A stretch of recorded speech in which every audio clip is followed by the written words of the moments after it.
Les universités africaines face à la promotion des diplômes pour le chômage. C'est la grande équation à plusieurs inconnus qui remet en cause le système éducatif dans la plupart des pays africains, surtout francophones.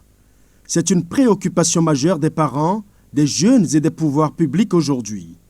L'ONG Equin ayant pour souci d'éveiller les consciences et d'œuvrer à un accompagnement efficace et utile des jeunes Africains, organise à cet effet un webinaire dont les activités seront animées par d'éminentes personnalités africaines du monde éducatif, des affaires et de la société civile.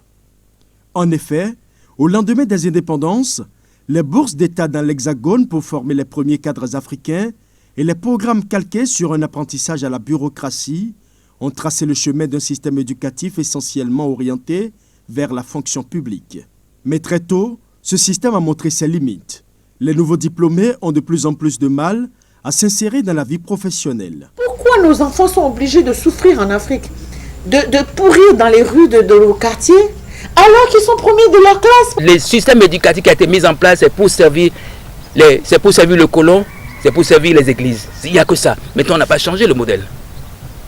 Il faut dire que l'éducation a une mission. De créer la richesse. L'éducation n'a pas mis de faire un service bellan. Nous avons fait un service bellan. Il faut repenser, il faut faire un programme général d'éducation.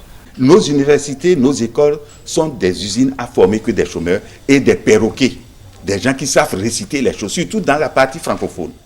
Depuis quelques années déjà, ce constat d'échec a été fait dans la plupart des pays et des approches de solutions ont été essayées ça et là avec plus ou moins de succès.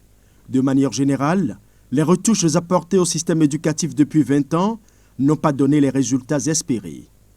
Aujourd'hui, alors que dans les autres universités du monde et même dans les lycées et collèges, les apprenants sont orientés vers la recherche, les expériences, la création et le développement de l'auto-emploi, les jeunes étudiants africains continuent de se faire décerner des diplômes pour faire valoir leurs compétences au chômage.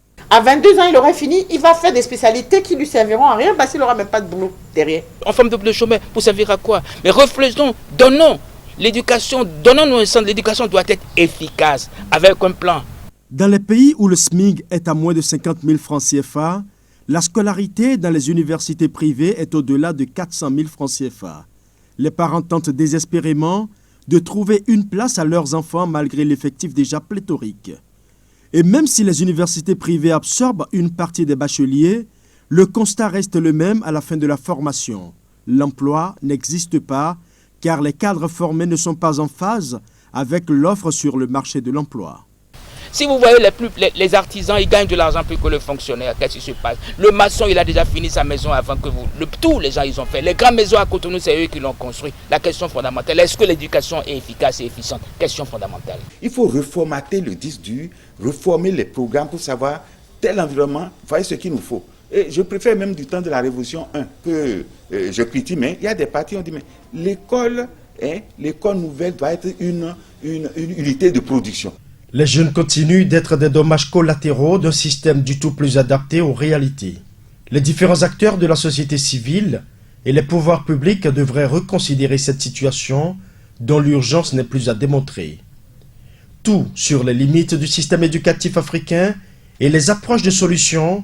Rendez-vous sur Zoom les 28 et 29 août 2020, une rencontre de haut niveau pour repositionner l'éducation au cœur du développement de l'Afrique.